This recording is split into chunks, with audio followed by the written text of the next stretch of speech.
নতুন একটি ফসল নিয়ে কথা বলতে চাই। বাংলাদেশের অধিকাংশ অঞ্চলেই এই ঢেঁড়স চাষ হয়ে থাকে। যে ঢেঁড়স চাষকে আমরা অনেকে কিন্তু ঝিঙ্গা, লেডি বিভিন্ন নামে পরিচিত। এবং এই ঢেঁড়স গাছগুলো যদি খুব সহজেই কিন্তু হয়ে থাকে ঢেঁড়স চাষগুলো। আমরা যদি সাপোজ এই ঢেঁড়সের যে বীজগুলো আছে যদি জমিতে ছিটায় দিই কিংবা সারিবদ্ধভাবে লাগায় দিই, তাতেও কিন্তু অটোমেটিকলি ঢেঁড়স চাষগুলো হয়ে থাকে। কিন্তু ঢেঁড়সের ভিতরে সব থেকে উন্নত জাত বাছাই করাই সব থেকে মূল একটা প্রক্রিয়া। যেমন আমি আপনাদেরকে জানাই যে ঢেঁড়সের ভিতরে সব থেকে মূল জাত বাছাই করা সব থেকে বড় প্রক্রিয়া। দেখুন ঢেঁড়স গুলো কত সুন্দর ভাবে ধরে রয়েছে। সব থেকে উন্নত জাত হচ্ছে গুটিপাস। এই গুটিপাস ঢেঁড়সটি সব থেকে উচ্চ ফলনশীল একটি জাত। যে জাতটা আমি আপনাদেরকে একটু দেখাই।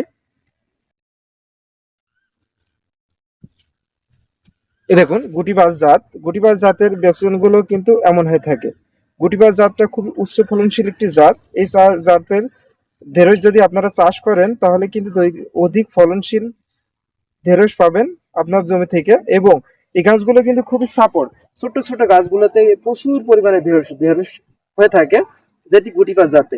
এই গাছগুলো বেশি লম্বা হয় না, ছোট্ট ছোট জাত হয় গাছগুলোতে। এবং আমাদের সব থেকে বড় একটি সমস্যা যে আমরা যখন জমিতে ঢেঁড়স চাষ করে থাকি, পরবর্তীতে আমরা ঢেঁড়স গুলো তুলতে আমাদেরকে ঝামেলা হয়। কারণ এই জন্য কিন্তু আমরা লোক পাই না পর্যাপ্ত।